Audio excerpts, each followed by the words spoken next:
Ya, ahí se puede visualizar la pantalla. Sí, doctora, se puede visualizar. Si pudiera poner su celular o dispositivo de costado, justamente Ahí así, está así bien. se ve mejor. Ya, Sí. perfecto. Ya, vamos a empezar entonces, ¿ya? ¿Qué tal, chicos? ¿Cómo están? Buenas tardes. El día de hoy vamos a hablar sobre la tuberculosis. Realmente la tuberculosis es un tema bastante amplio, ¿no? Bastante amplio. Vamos a tratar de abarcar algunos puntos importantes en la clase y ya con los días, con el repaso, ya lo van reforzando. A ver, vamos a empezar hablando un poco de qué cosa es la tuberculosis, ¿no? La tuberculosis es una enfermedad infectocontagiosa que va a estar producida por Mycobacterium tuberculosis, ¿no? El Mycobacterium tuberculosis va a pertenecer a la familia de Mycobacterium tuberculosis complex. También hay otros tipos de micobacterios que no son tuberculosas, que van a generar también infección dentro del pulmón, pero nos basamos básicamente en la tuberculosis, Mycobacterium tuberculosis. ¿Ya? El Mycobacterium tuberculosis fue descubierto en el año 1896, lo descubrió Robert Koch, por eso se le conoce coloquialmente como bacilo de Koch, ¿no? Lleva este nombre porque tiene una característica bastante especial debido a que Mycobacterium significa hongobacteria. Y la particularidad de esta es que necesita cultivos muy especiales para poder crecer. Los hongos tienen esa característica también, ¿no? Que requieren técnicas especiales, funciones especiales para poder crecer, por eso es que lleva su nombre. Vamos a ver dentro de qué tipo de bacilos son. Son bacilos gram positivos que van a estar, tienen su tamaño en micra, son muy pequeños, van a ser ligeramente curviados, son aerobios estrictos, perdón, o sea, requieren necesariamente de aire para vivir, inmóviles, no son formadores de esporas ni de cápsulas y son de crecimiento lento. Vamos a ver que van a poder vivir, resisten la desecación y también la congelación, pero la luz ultravioleta y calores a mayores a 65 grados centígrados los destruyen, ¿no? Eh, Perdón, listo. En cuanto a la epidemiología, lamentablemente nuestro país es uno de los países que tiene mayor número de casos nuevos anualmente, ¿no? De tuberculosis, y no sobre todo de la tuberculosis sensible, que es la que comúnmente solemos ver, sino que también han aumentado los casos de tuberculosis MDR, tuberculosis XDR, que son tuberculosis resistentes, ¿no? Al núcleo principal del tratamiento de tuberculosis, y el XDR que es resistente a otros fármacos, y ya lo vamos a conversar más adelante. Vamos a ver que en nuestro país han aumentado los casos hasta un 77% de tuberculosis MDR, y Lima es la zona que concentra mayor número de estos casos, ¿no? Sobre todo de la tuberculosis MDR y de la tuberculosis XDR, casi hasta un 100%. Vamos a ver qué otras zonas afectadas a nivel del Perú van a ser Ucayali, Madre de Dios, Tacna, Loreto, Huánuco, La Libertad, y que fuera de la tuberculosis pulmonar, que es la más común, el 18% van a ser las tuberculosis extrapulmonares, y vamos a ver que el mayor porcentaje va a ser la tuberculosis de pleura, hasta un 54%, y la tuberculosis meningia hasta un 9%. En cuanto al tema de la fisiopatología, lo que hay que entender es que nuestro cuerpo va a tener, en la parte de los pulmones va a haber un gran trabajo, ¿no? De todas las células que conforman el epitelio alveolar. Vamos a ver que hay gran trabajo de los neumocitos tipo 1, de los neumocitos tipo 2, del macrófago alveolar, que va a ser la estrella de la fisiopatología de la tuberculosis. ¿Y cómo se produce esto? Se va a producir desde el inicio, ¿no? El ingreso de, del Mycobacterium a nuestro cuerpo. Cuando uno tose, se generan aerosoles, estos pequeños aerosoles van a entrar a nuestra vía aérea. Para que los aerosoles entren a nuestra vía aérea, tienen que ser aerosoles de calibres muy pequeños, ¿no? Entre 1 a 5 micras. Las partículas de mayor tamaño usualmente se suelen quedar en la vía aérea superior, ¿no? Entonces, una vez que ingresa el Mycobacterium por la parte nasal, por el bacilo entra, por las gotitas, entra y llega a nuestro alveolo pulmonar, lo que se va a crear es una gran cascada de fagocitosis, ¿no? Va a haber una gran cascada de fagocitosis. El, la célula que más va a actuar ahí va a ser el macrófago alveolar, como les digo, este va a intentar destruir al micobacterio, pero el micobacterio no es resistente, va a haber ahí una gran cascada que va a hacer que esta bacteria se multiplique, ¿no? Se va a multiplicar, el macrófago absorbe el micobacterio, se va a multiplicar, esta bacteria se va a multiplicar dentro de los macrófagos, va a generar una respuesta inmune, tanto de células T como de células B, pero sobre todo de las células T, ¿no? Va a haber gran compromiso de las células T y de los macrófagos, que al final lo que van a generar es el englobamiento del bacilo, ¿no? Se va a generar lo que se llama la estructura del granuloma, que va a tratar de contener la infección, pero vamos a ver que dentro del granuloma se va a formar también un tipo de tejido muerto dentro del granuloma, que es la necrosis gaseosa, y básicamente lo que pasa dentro de nuestro cuerpo es que el macrófago, junto con los linfocitos T, lo que va a tratar es de formar el granuloma, ¿no? Si una vez que se forma el granuloma, este granuloma contiene la infección. Si se contiene la infección, la tuberculosis va a permanecer latente. Si la tuberculosis permanece latente, quiere decir que el paciente no tiene síntomas y no contagia. Si el macrófago y los linfocitos T no cumplen su función a forma cabal, lo que va a pasar es que no se va a contener la infección y se va a generar una tuberculosis activa. Y la tuberculosis activa lo que va a hacer es que se propague el daño a nivel de nuestros pulmones, puede generar también daño en otras partes del cuerpo y también se va a producir el contagio, ¿no? Vamos a ver en esta tablita de aquí que nuestro sistema inmune es muy resistente, ¿no? Es tan resistente que la mayor parte, entre el 90 y el 95% de los pacientes no se enferman. O sea, del 90 al 95% de los que tenemos el contagio no nos enfermamos. De un grupo va a ser tuberculosis latente, que casi también es el 95% de ese grupo, y solamente un 5% va a generar enfermedad activa. Entonces, no se enferman el 90 o 95% de los pacientes porque eso genera un granuloma que lo contiene. Entonces, no hacen la enfermedad. El 30% puede desarrollar la forma latente. Esta forma latente la vamos a ver más adelante, pero básicamente indica que el sistema inmune contiene la bacteria, no hay síntomas, pero que posteriormente podría haber una reactivación. Esta reactivación es del menos del 10%, pero puede existir. Va a depender mucho de los factores de riesgo que tenga el paciente, si tiene comorbilidades, si está en un sistema de estrés, si es obeso, es diabético, o si hay contacto de tuberculosis en el ambiente. Y como les comentaba, solamente entre el 5 y el 10% hacen la enfermedad activa. Y esta enfermedad activa lo que va a generar es la transmisión a otras personas y lo que va a generar también es la diseminación a otros órganos. Hay que recordar que no solamente el pulmón se ha afectado, ¿no? Sino que también pueden haber otros órganos que se pueden afectar con la tuberculosis.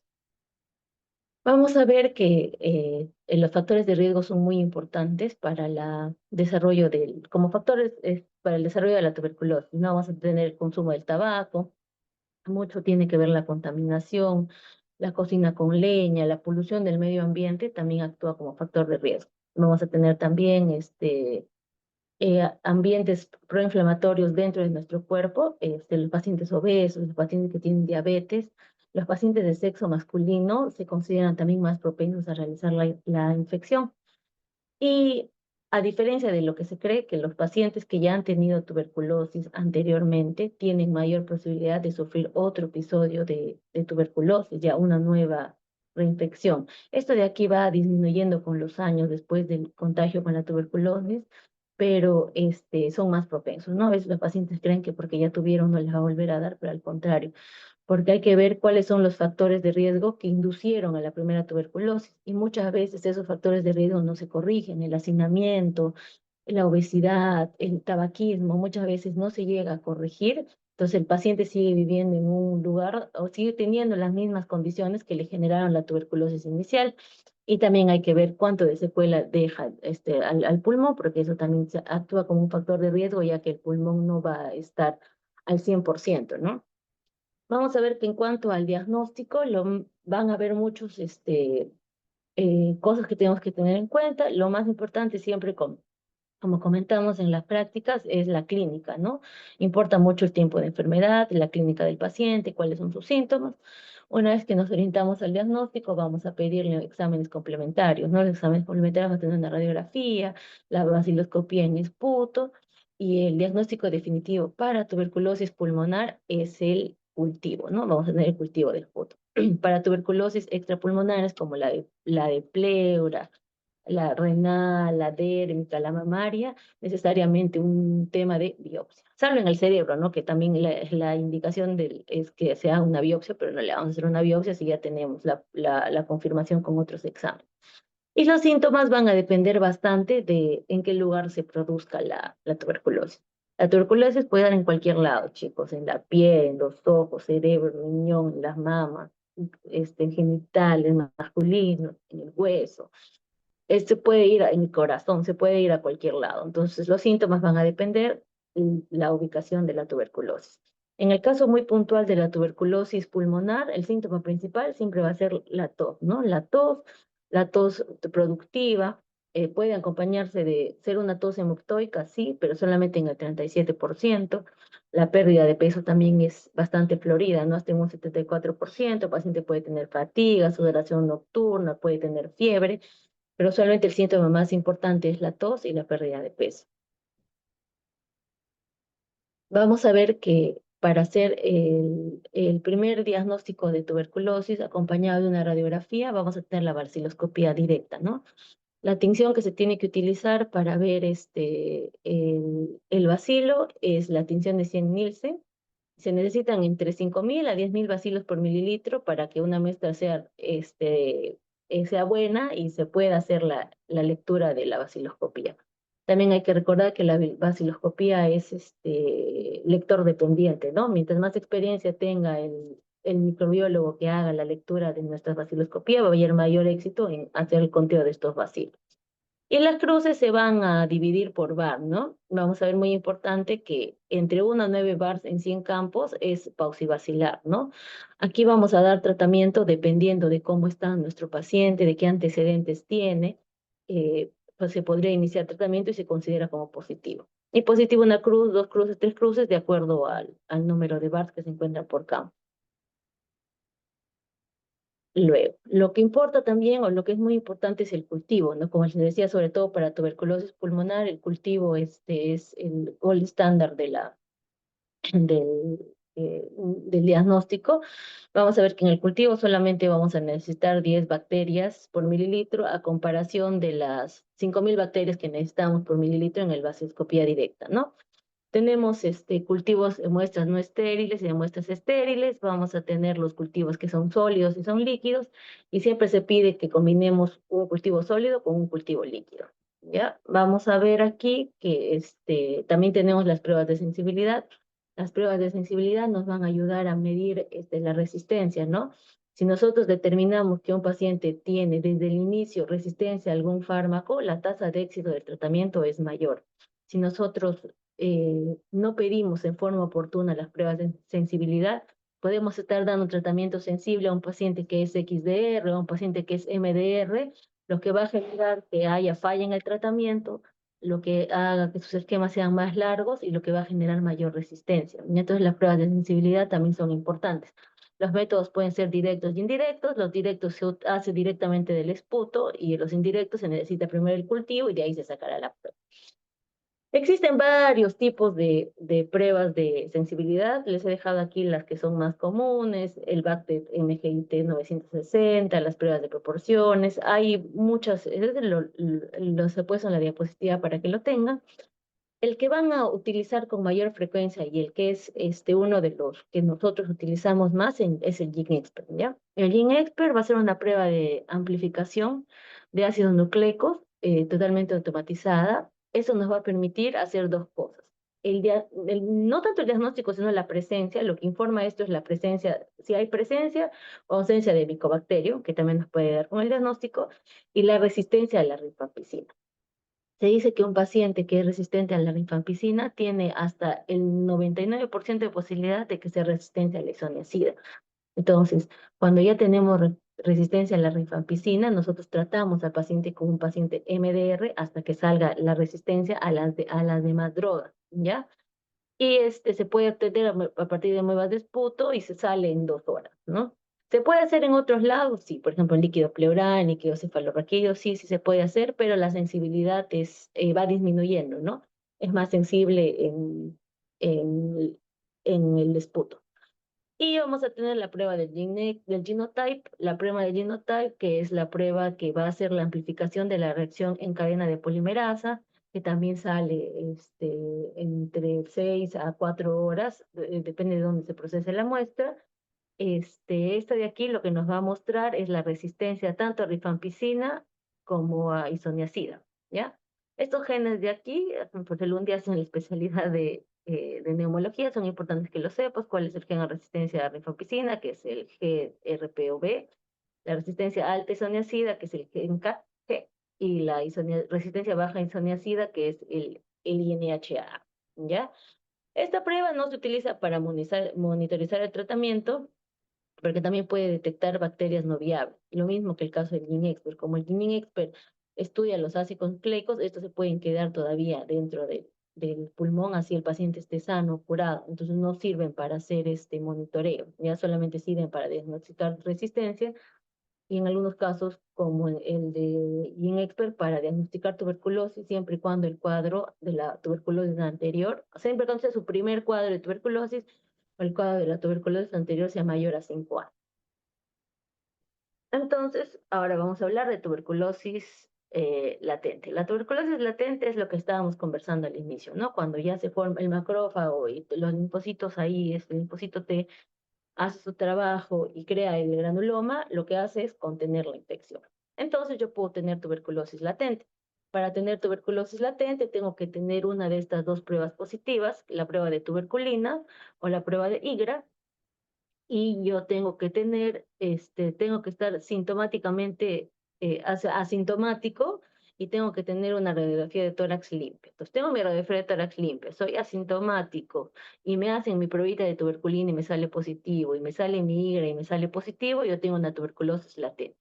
Esto de aquí, que es la prueba de tuberculina y el IGRA, es el recuerdo de que yo he tenido algún tipo de infección, pero no he, algún tipo de contagio, pero no he hecho la enfermedad, y por lo tanto se llama latente, ¿no? La prueba de tuberculina mayor a 10 mililitros en 48 horas, y la prueba de IGRA lo que va a hacer es medir el interferón gamma. El interferón gamma trabaja mucho también dentro de nuestro cuerpo en cuanto a la fisiopatología de la tuberculosis. Entonces, la medición del interferón gamma lo que va a medir es la respuesta de nuestro sistema inmune. Entonces, si sale positivo, probablemente hayamos tenido anteriormente el contagio. La tuberculosis primaria es la que le va a pasar al 5% de esos pacientes que han desarrollado la enfermedad lastimosamente, ¿no? Aquí, a diferencia de la secundaria, se puede ubicar en cualquier parte del pulmón, ¿no? No tiene predilección por los ápices. el- Se puede evidenciar radiológicamente en el 70% en los niños, 90% en los adultos. Vamos a ver que lo que más desarrollan son granulomas, ¿no? Alteración de los ganglios. Va a haber bastantes ganglios mediastinales, ganglios parailiares, que es lo que más se va a ver en este tipo de tuberculosis. Pueden haber cavitaciones, pero no es lo más común. Aquí lo que es más común es la linfadenopatía, ¿no? Que puede ser iliar o paratraqueal, ipsilateral, contigua, puede ser bilateral.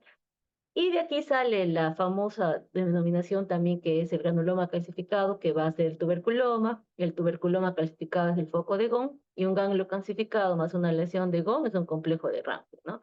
Esto de aquí son también nos ayuda a ver este proceso infeccioso primario, ¿no? Entonces es importante que lo conozcan, que es un tuberculoma, que es un foco de Gone, que es un complejo de Ranke, que es un granuloma.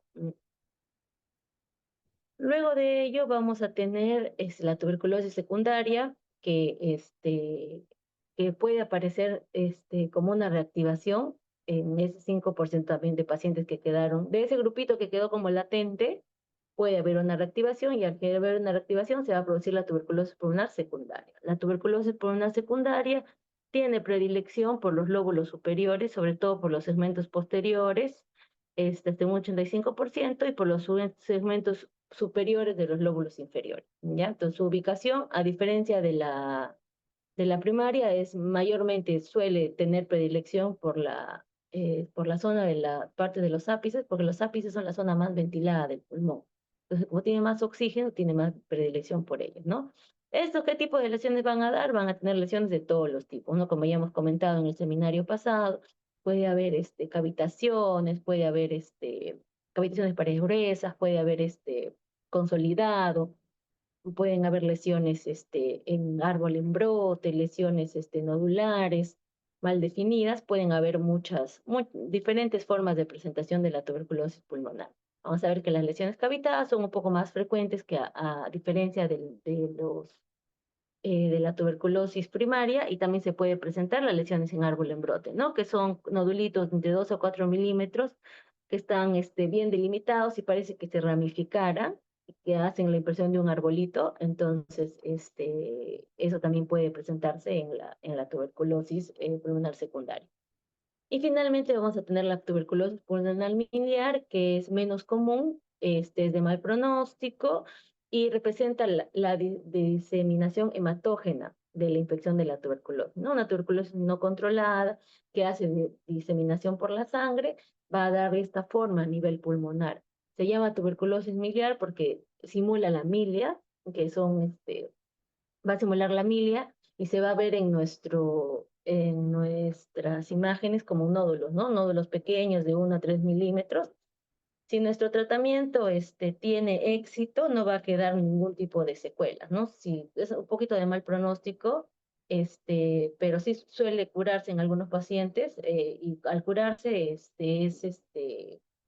mayor, que dejas, no, casi no deja secuela, ¿ya? Y aquí vamos a ver algunas imágenes para ir viendo más o menos lo que habíamos conversado, ¿no? Aquí lo que tenemos, por ejemplo, en la imagen número 1 es una lesión bien definida, ¿no? Una lesión bien definida. Vamos a tener una lesión que es radiopaca, probablemente sea en la primera imagen, ¿no? La imagen de la izquierda, probablemente esto sea coincidente con un granuloma. Vamos a ver en la imagen de la derecha que a nivel del ilio vamos a presentar calcificación de los ganglios. Esto también es una secuela de la tuberculosis. Entonces, esto de aquí probablemente sean secuelas de tuberculosis pasada. Vamos a tener en la siguiente imagen lo que ya habíamos visto en las prácticas también, una efusión pleural en el lado derecho, pero ustedes van a darse cuenta ahí que en ambos campos pulmonares existen nodulitos, ¿no? Pequeños nódulos, son pequeños puntos, pequeños nódulos que van a simular la milia, ¿no? Entonces, eso de ahí es una tuberculosis miliar. La tuberculosis miliar puede ir acompañado de tuberculosis de efusión pleural, claro, porque la tuberculosis miliar es extrapulmonar, y al ser extrapulmonar también puede comprometer otros órganos extra, ¿no? Como la parte, como la parte de la pleura, y eso, pero se puede generar tanto derrame pleural como derrame, como el proceso miliar. Ahora, la milia viene de la palabra que es el mijo, ¿no? El mijo es un cerealito que tiene como pequeños puntitos, así como, esa es su raíz, mm, digamos que es la raíz y tiene ahí sus puntitos, puntitos, puntitos chiquitos, chiquitos, chiquitos, chiquitos. Por eso de eso salió el término de milia, ¿no? Vamos a ver también, por ejemplo, aquí en la siguiente imagen, que tenemos un consolidado, una radiopacidad, si quieren, el lóbulo superior derecho, que también puede representar tuberculosis. En la siguiente imagen vamos a ver una cavidad, como habíamos comentado. Si la cavidad tiene paredes gruesas, probablemente sea una lesión activa. Cuando las paredes son más delgadas, probablemente sea una cavidad por secuela. Y vamos a ver que puntualmente en esta imagen no solamente hay la cavidad, sino también vamos a ver patrón en árbol en brote, ¿no? Como si hubiesen unas pequeñas ramificaciones, unos pequeños nódulos que se van formando, y también hay unos nódulos reactivos a la infección. Entonces, eso nos da mayor certeza de que no es una cavidad por secuelas, sino es una cavidad por infección activa. En la siguiente imagen igual vamos a ver múltiples cavidades de paredes gruesas, También lo pueden tomar como que inicialmente era un consolidado y ese consolidado se ha cavitado, pero la idea es que hay múltiples cavidades, ¿no? Con paredes gruesas. También vamos a ver la lesión en árbol en brote que está en ambos pulmones, ¿no? Entonces, todos ellos son signos de actividad de la enfermedad. Y ahora vamos a pasar a la parte del tratamiento. En la parte del tratamiento vamos a ver que existe primero lo que tenemos que conocer son los medicamentos de primera línea, ¿no? De aquí sí, chicos, hay que tomar o hay que conocer las dosis y hay que conocer las dosis por kilo de peso y estas dosis que son fijas entre 50, 10, 25, 20 son para pacientes que tienen pesos mayores a 50 kilos. Entre 50 y 60 kilos podemos utilizar esta dosis que es estándar, ¿no? Cuando son más delgaditos, pacientes pesan 35, 40 kilos, lo dosificamos bien por miligramo, kilogramo. Pero, por ejemplo, esto va en referencia a, digamos, ¿no? Paciente varón de 35 años que pesa 50 kilos. Entonces, yo puedo, si me acuerdo las dosis en rangos, puedo sacar la dosis de 4 a 6 kilos, pero idealmente lo utilizo como 5, ¿no? Utilizo 5 miligramos por kilogramo y con eso hago la dosificación. Entonces, pues para tenerlo en cuenta, nada más con fines del examen. Ustedes, si quieren el examen, pueden colocar de 4 si se acuerdan de la dosis de 4 a 6, entre ese rango le corresponde, pero lo redondeamos a 5 cuando son pacientes que están estables, que tienen buen peso. Entonces le damos ahí la dosis de 5, 10, 25, 20, que es lo que tienen que acordarse para la vida. Estos son los rangos entre los que se puede dar más y menos medicamento. ¿De qué depende? Menos medicamentos, si está muy flaquito, si es un paciente desnutrido, si tiene problemas hepáticos, que yo sé que de repente la medicación le va a caer muy mal, y la dosis máxima, si el paciente está muy gordito, ¿no? Pues si pesa 100 kilos, 80 kilos, pues le ajustamos la dosis más alta para que pueda tener más cobertura el medicamento. Y en pacientes, digamos que con peso adecuado, o, dentro de lo que se espera, sí podemos utilizar 5, 10, 25, 20.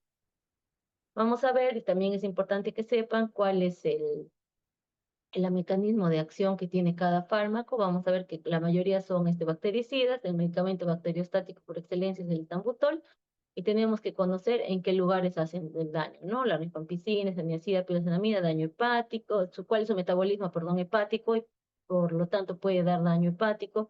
El tambutol renal y hepático, pero es más, el 80% más por riñón. Y vamos a ver la estreptomicina también, que era antes parte del tratamiento, ya no se utiliza tanto, pero esta tablita más que todo es para conocer cuáles son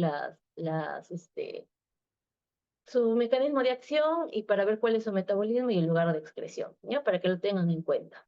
Y finalmente vamos a ver cómo se hace un esquema de dosis, ¿no? Por ejemplo, aquí en este esquema de dosis, un esquema ilustrativo, vamos a ver que el 2 de adelante indica las siglas de los meses que dura el tratamiento, ¿no? Entonces, el 2 y el 4 es la cantidad de meses que va a durar, ¿no?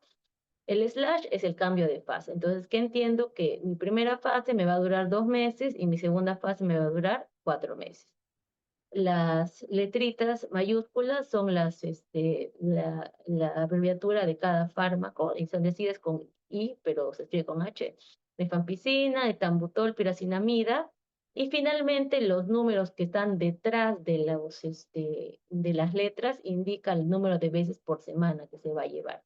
En este caso, por ejemplo, en la primera fase, si no tiene número, quiere decir que es diario, ¿no? Entonces decimos que son 2 meses de rifampicina, isoniazida, piracinamida y etambutol diario. Y decimos que la segunda fase son 4 meses, solamente recibe rifampicina y isoniazida 3 veces a la semana. O sea, así se interpreta la abreviatura del tratamiento. Entonces aquí vamos conversando del tratamiento preventivo de tuberculosis, que es la primera parte. ¿Quiénes ingresan a este grupo de tratamiento preventivo? Los que habíamos considerado tuberculosis latente, sobre todo en aquellos pacientes que están expuestos nosotros, por ejemplo, ¿no? El sistema de salud, pacientes que tienen diabetes, lupus, pacientes que tienen que se van a operar, que se van a hacer trasplantes de alguna parte del cuerpo, los que van a recibir corticoterapia prolongada, los que van a recibir algún inmunomodulador, necesitan entrar al tratamiento preventivo. También tenemos a los chiquitos menores de 5 años que han tenido contacto, que han tenido un caso en la casa que es un caso índice de tuberculosis, personas mayores a 5 años que también han tenido un caso de índice de tuberculosis con confirmación bacteriológica, las pacientes, personas, este es importante, las personas con conversiones de PPD, o sea, luego de una primera prueba en un intervalo de 2 años, ¿no? Es decir, yo hoy día me saco mi prueba de PPD y mi prueba de PPD es 5. Y de aquí a 2 años he tenido he tenido una conversión, ¿no? Ahora es 10. Entonces hay una conversión dentro de 2 años, ¿no? Entonces, esos pacientes, sobre todo los de personal de salud, sí deberían tener su tratamiento latente y otras, personas que están dentro de esta tablita, que pueden recibir tratamiento preventivo para tuberculosis.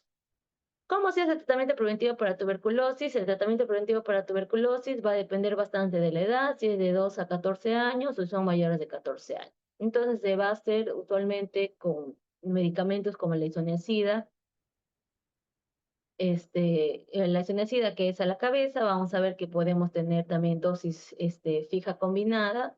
Y ustedes, ahorita les voy a explicar qué cosa es la dosis fija combinada para no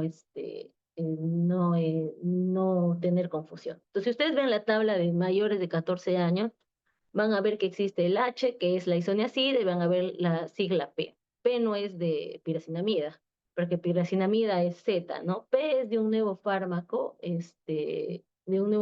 que se utiliza mucho actualmente en la parte de tuberculosis, y se incluye mucho tanto en el esquema eh, para hacer para tuberculosis latente, como también dentro del tratamiento, ¿ya? Pero sobre todo en casos en los casos en los que hay tuberculosis extremadamente resistente. P es la abreviación de rifapentina, ¿ya? Entonces, H de isoniazida y P de rifapentina, ¿ya? Para que lo tengan claro, no es que P significa piracinamida. Entonces, se le da esto de aquí, lo diríamos a la posta y se da el tratamiento tal cual está explicado aquí en la tablita. Y vamos a ver ahora sí la tuberculosis cuando no es latente, sino es una tuberculosis sensible. Vamos a ver los esquemas de aquí. Con el tema de la tuberculosis siempre hay que actualizarnos cómo está la norma técnica, ¿ya? En la norma técnica cambia bastante. La de 12 años, la de 2 años atrás decía que o sea, hasta el 2023 era que la segunda fase era interdiario. Ahora la última norma técnica que ha salido es de final de diciembre del 2024 y nos trae estas nuevas actualizaciones que en realidad no es tanto actualizaciones, sino que a veces varía un poco el tema del tiempo y de la dosis, pero se mantienen los mismos fármacos. Entonces vamos a tener tuberculosis sensible. En el esquema sensible, sin infección de VIH, vamos a tener tuberculosis pulmonar y extrapulmonar, excepto la miliar, la del sistema nervioso y el osteoarticular. Eso se tienen que acordar bastante, ¿ya? ¿Cómo es el tratamiento? Son 6 meses, todos los días, en los 2 primeros meses de rifampicina, isoniazida, piracinamida y etambutol, y en la segunda fase, que son 4 meses, diario rifampicina y isoniazida. Y también vamos a ver que este esquema se parece mucho al paciente con esquema sensible con infección de VIH. Entonces, el sensible con y sin infección de VIH va a tener el mismo tiempo de tratamiento. Va a ser una tuberculosis, tiene que ser tuberculosis pulmonar y puede ser extrapulmonar, excepto la miliar, la del sistema nervioso central y la osteoarticular. ¿Qué cambió, por ejemplo, en la del VIH, que anteriormente eran 9 meses? ¿Ya? Entonces se ha visto en estudios que darle 6 meses de tratamiento funciona igual si es una tuberculosis sensible, pulmonar o extrapulmonar, excepto miliar, del sistema nervioso o osteoarticular. Recordar que estos esquemas siempre van acompañados de dosis de piridoxina, ya de vitamina B6, porque la isoniazida lo que puede hacer es causar neuropatía, porque interfiere con el metabolismo de la vitamina B6. Entonces, a estos esquemas siempre hay que agregarle, si es que tiene isoniazida, la piridoxina. ¿Y qué pasa con los pacientitos que tienen tuberculosis miliar, del sistema nervioso y articular? Lo que vamos a dar es la dosis de 12 meses, ¿ya? El tratamiento es de 12 meses, también es diario, eh, los 4 fármacos los 2 primeros meses y los 10 siguientes meses la rifampicina y la isoniazida. A este tipo de tuberculosis le vamos a agregar corticoides. Entonces, ¿quiénes tienen corticoterapia? Los que hacen sistema nervioso central, la tuberculosis miliar y la tuberculosis pericárdica, la del corazoncito. La de huesitos no, ¿ya? Es la del sistema nervioso central, la pericárdica y la miliar. Estos tres de aquí van a recibir corticoterapia. La corticoterapia es con prednisona o con su equivalente de 1 a 1,5 miligramos por kilogramo día entre 2 a 4 semanas y se va haciendo la disminución progresiva como en cualquier enfermedad en la que se dé corticoides por más de una semana. Entonces, queda claro que la tuberculosis sensible, que es pulmonar y extrapulmonar, que no sea miliar, sistema nervioso central o articular, con y sin VIH, son 6 meses de tratamiento. Y la tuberculosis miliar del sistema nervioso central y osteoarticular es por 12 meses. Y los que necesitan corticoides son la miliar, sistema nervioso central y la pericárdica. La pericárdica no está en este grupo de aquí. La pericárdica sería como otras extrapulmonares, igual que la pleural, ¿ya? Para no confundirnos. Y ahora viene la famosa denominación de dosis fija combinadas. Esto es importante que lo sepan, aunque sea en teoría, porque eso lo van a ver cuando hagan su serum, que muchos pacientes vienen con dosis fijas combinadas. ¿Por qué la dosis fija combinada? La dosis fija combinada quiere decir que se han combinado dos o más fármacos tuberculosos en una sola tableta. Es decir, por ejemplo, isoniazid, rifampicina en una sola tableta, etambutol y piracetamida en una sola tableta. ¿Y por qué se hace esta combinación? Se hace esta combinación para que el tratamiento sea más simple para el paciente, ¿no? O sea, al ser menos pastillas, el paciente tiene mejor tolerancia al tratamiento, si lo tolera más, tiene mejor adherencia.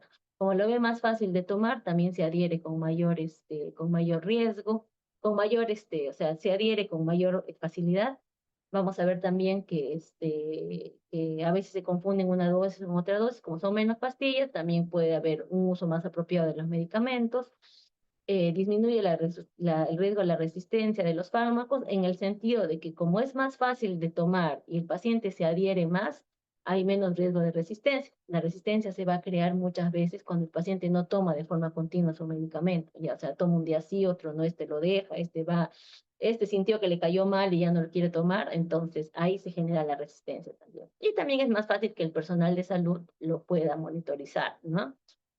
¿En qué caso no se usa la dosis fija combinada? En pacientes que tengan daño renal y daño hepático. ¿Por qué? Porque hemos visto en diapositivas anteriores que la mayoría de estos fármacos tienen metabolismo hepático y renal, ¿no? Entonces, si yo doy todas las dosis juntas, le puedo generar daño al paciente y no voy a poder monitorizar bien qué fármaco le dio una cosa, qué fármaco no le dio alguna otra cosa, ¿ya?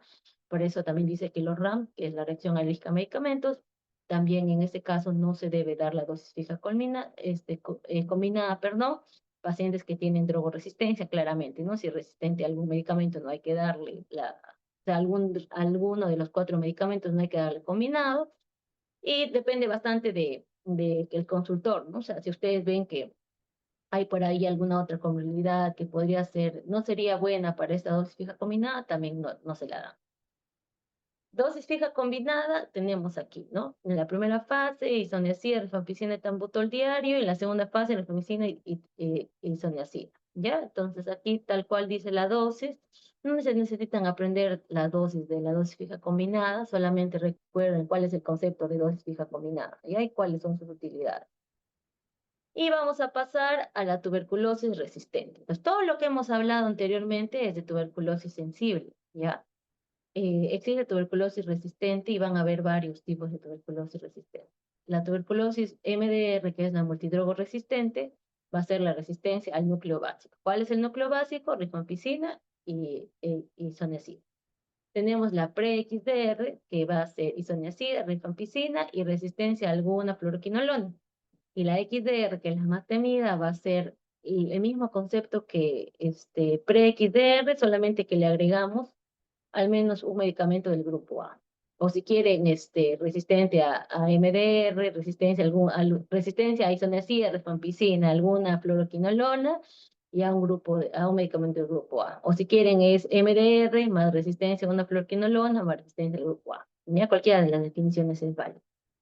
¿Cuáles son los fármacos del grupo A? lo vamos a tener aquí en esta tablita. Los fármacos del grupo A son el levofloxacino, el moxifloxacino, bedaquilina y el linezolid. Pero levo y moxifloxacino son fluoroquinolonas. Entonces, nos quedarían solamente las dos últimas dosis para yo decir que es el XDR, ¿no?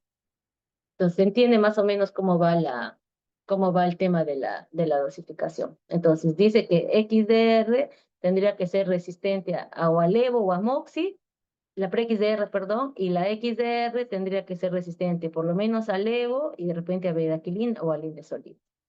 Entonces se entiende de ahí. Entonces, ¿yo qué hago con resistente a mi paciente? Tengo que tratar de armar la medicación con lo que queda, ¿no? Con los fármacos del grupo B, con los fármacos del grupo C, por ahí que si me quedo de alguno del sensible, tratar de armarlos por ahí. Entonces, tengo que tratar de armar mi esquema con lo que me queda. Y entonces seguimos con esta definición. Vamos a ver ahí un poquito del esquema para tuberculosis MDR, ¿ya? Esto también es importante que sepan sobre todo el concepto, porque ya está muy usado y lo van a recibir ustedes como BIPAL o como BLC. Pues no van a saber qué cosa es BIPAL ni BLC, entonces yo les comento un poquito. El esquema BIPAL y el BLC son nuevos esquemas que se han adjuntado al tratamiento MDR, ¿ya? Ahorita vamos a ver cuáles son las dosis que lo conforman y qué medicamentos también, pero ahí tiene indicaciones bien específicas. El BIPAL se va a dar en tuberculosis pulmonar y extrapulmonar, excepto la del sistema nervioso central, osteoarticular y miliar, igual que el anterior. ¿A quién se da? A niños mayores de 14 años, y vamos a ver que es con resultado de prueba de sensibilidad positivo, ¿ya? Esto de aquí se me pasó sin exposición, o esto no lo tomen en cuenta porque solamente es en el BLC. Cuando les comparte las diapositivas lo voy a corregir y ahí ya, para que lo tengan corregido, ¿ya? En el BLC es el pacientes que no cumplen los criterios del BIPAL, o sea, puede ser pacientes que tengan tuberculosis del sistema nervioso central, osteoarticular, miliar. Es en adultos y en niños, o sea, quiere decir que si tengo un niñito también con tuberculosis pulmonar, le puedo dar el BLC, ¿no? Aquí sí es importante que no haya tenido exposición previa a fluoroquinolonas, a bedaquilina, linezolid y clofazimida. ¿En qué sentido? En el sentido de que estos pacientes, hay pacientes que, aunque ustedes no lo crean, que hacen 3, 4, 5, 6 veces tuberculosis y todas sus tuberculosis hacen XDR. Nosotros teníamos aquí en Santa Rosa 3 una chica que en la misma secuela cavitaria donde tenía las tuberculosis de las tuberculosis anteriores, se reinfectaba de tuberculosis. Hizo 3 veces tuberculosis XDR y al final le tuvieron que hacer resección para que no se siga contaminando ese lado. Volvió a hacer una cuarta vez de tuberculosis, pero ese caso ya fue MDR, ¿no? Entonces son casos bien complicados que sí existen, ¿no? Sí existen pacientes que se reinfectan una y otra vez, y aunque no lo crean también la mayor parte de veces son MDR y XDR si ya han sido resistentes anteriormente, ¿no? Entonces ahí es bastante el tema de que el tratamiento es bastante largo, el apoyo psicológico, que usualmente si son pacientes mujeres no pueden tener hijos porque el tratamiento de las drogas son bastante, generan bastantes alteraciones a nivel fetal, ¿no? Entonces todo un conjunto de, este, de cosas que hay que tener en cuenta. Y las drogas que conforman el esquema BIPAL está aquí, ¿no? Entonces, el esquema BIPAL, por ejemplo, vamos a tener que la B de que A es bedaquilina, la PA ese es protonmanib, el LSD es linezolid y MF que es moxifloxacin, 180 dosis, 6 meses. Y el esquema de BLC vamos a tener que está formado también por bedaquilina, el linezolid, la clofazimina, levofloxacino y peracinamida. ¿Qué pasa si yo tengo solamente resistencia a isoniazida? Si yo solo tengo resistencia a isoniazida, no soy MDR, ¿no? Porque solamente tengo resistencia a isoniazida. Ahí tengo que dar un tratamiento que sea solamente para resistencia a isoniazida. En ese caso le retiro la isoniazida y le doy lo demás, rifampicina, etambutol, piracinamina y levofloxacina. la diferencia cuando hay resistencia solamente de rifampicina es que si solamente hay referencia de rifampicina, así tenga sensibilidad isoniazida, se va a comportar como MDR, ¿ya? Entonces, aquí entonces, si yo tengo resistencia isoniazida, le quito nomás la isoniazida y sigo. Y esto es para que conozcan para que lo sepan, ¿no? Que hay Bipan y BLC y estos son los fármacos que se les da en este esquema. Aquí un cuadrito más grande para ver cuál es el tratamiento que se le da a los pre-XDR y a los XDR, que básicamente rotan los mismos medicamentos que hemos visto en la otra tabla. Y esto de aquí sí, pues no, ni hablar, hay que hacer la consultoría a los expertos en tuberculosis para poder iniciar el tratamiento. Por ahí les dejo la tablita para que conozcan cuáles son los tratamientos, ¿ya? Este, bueno, aquí como un juego es que para cubrir pre-XDR y XDR se debe tratar de incluir 5 fármacos, ¿no? Entonces ustedes van viendo a cuál es sensible su tratamiento y por ahí que le podrían armar un tratamiento ustedes viendo qué drogas le quedan, qué drogas no le quedan, ¿no? Como ya habíamos dicho en las diapositivas anteriores, creo que se paralizó lo que estaba hablando, ya, les repito de nuevo, esta tabla de aquí es la tabla de los demás tratamientos que quedan, de la XDR, de la pre-XDR. En esta diapositiva vemos, como ya habíamos comentado en la de anterior, cómo es el grupo A, grupo B, grupo C, y cómo podríamos ir armando nuestros tratamientos, si sabemos a qué fármaco sí, a qué fármaco no. Esto de aquí y esto de aquí es lo que ya habíamos comentado inicialmente, ¿no? Tenemos que tratar de saber en qué son las reacciones adversas de nuestros pacientes, ¿no? Un fármaco, la isoniazida, la rifampicina, piresinamida, y no solo de ellos, sino también de las otras drogas, porque pueden haber muchos efectos adversos. Y esos efectos adversos en neumología se conocen como RAF, ¿ya? La RAFA es la abreviación de la acción adversa a francos antituberculosis. La RAFA básicamente puede haber a cualquier lado también, ¿no? Las más comunes son las gastrointestinales, que son dolor de estómago, puede haber dolor urente, el paciente puede tener embalonamiento, puede haber distensión abdominal, puede haber rafas hepáticas, la rafa hepática es un poco más peligrosa, porque no solo los síntomas, sino también porque da náuseas, vómitos, intolerancia oral, sino también porque ya alteran el perfil hepático. Ya alterar el perfil hepático, hay que retirar el tratamiento, esperar que se normalice y volver a iniciar el tratamiento. Puede haber rafa renal igual, rafa dérmica, van a haber diferentes tipos de rafas que pueden haber de acuerdo a los fármacos que se dan. Y el tratamiento consiste en retirar el fármaco. Como cualquier reacción alérgica, ¿no? Como cualquier reacción alérgica, ustedes ven que algo le genera alergia, lo retiro. ¿Qué pasa con la tuberculosis? Que no estás dando un fármaco, sino que estás dando en el mejor de los cuatro drogas o 5 drogas, pues tú tienes que saber cuál fármaco le ha generado el malestar a tu paciente para que lo retires y para que pueda seguir con las otras drogas. Entonces, eso de ahí es todo un tema porque hay que esperar que normalice lo que se haya alterado, electrolitos, la piel, el perfil hepático, el perfil renal, cualquier cosa. Una vez que se retira todo, se normaliza, se vuelve a dar el tratamiento uno por uno, droga por droga, dividido en partecitas. Eso de ahí se llama retos. Entonces, los retos de los fármacos se hacen día por día, se hace control día por día del perfil hepático, perfil renal, hasta conseguir el fármaco que le ha generado daño y poderle continuar el tratamiento si es que solamente es una droga que se puede retirar o tratarle de insertar una droga nueva si es que, por ejemplo, fue la rifampicina y la isoniazida fueron los que le hicieron daño, o fue la rifampicina la que le hizo daño. Entonces, tratar de agregar nuevos fármacos, ¿no? Entonces, es bastante tedioso el tema de tratar de insertar nuevamente los fármacos por el tiempo que conlleva. Y finalmente, algunos términos que tienen que saber cuando es un paciente curado, un paciente en tratamiento completo. Curado y tratamiento completo es el curado es el que tiene, que ha iniciado sus síntomas con su tratamiento bacteriológico confirmado, pero que al final también le hacemos su curación de la tuberculosis con su cultivo confirmado que es negativo.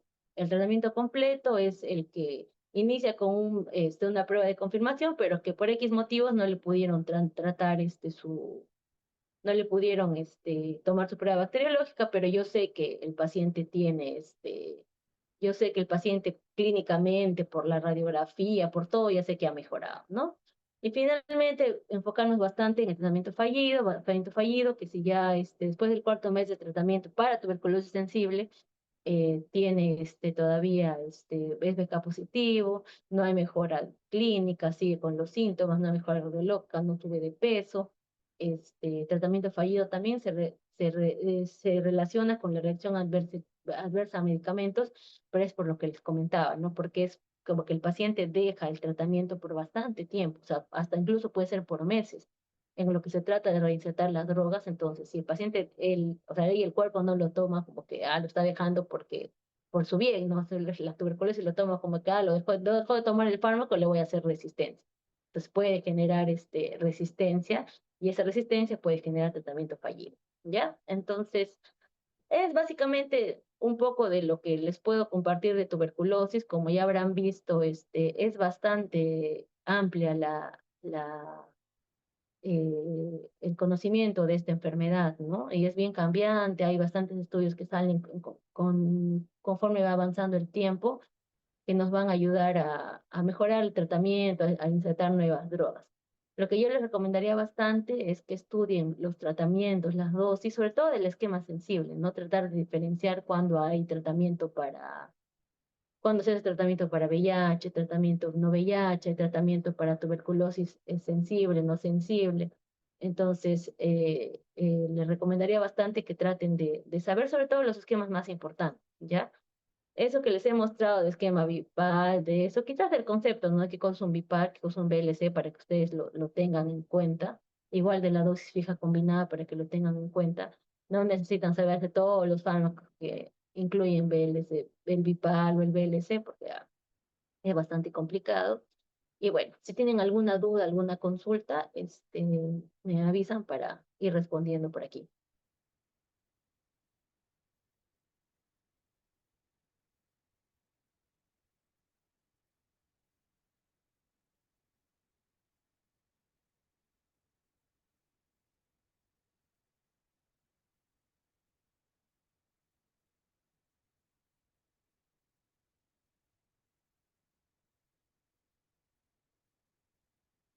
¿Alguna duda, chicos? ¿Siguen ahí? ¿Se durmieron? Creo que ninguna duda, doctora. Ya, perfecto. Si todo les ha quedado claro, bueno, entonces mañana en la rotación hará preguntas de tuberculosis. Ya, mi grupo de rotación, por favor, mañana a las 8 de la mañana, aquí también en el servicio de hospitalización para la práctica, ¿ya? Bueno, si no tienen dudas, chicos, eso sería todo. Gracias, doctora.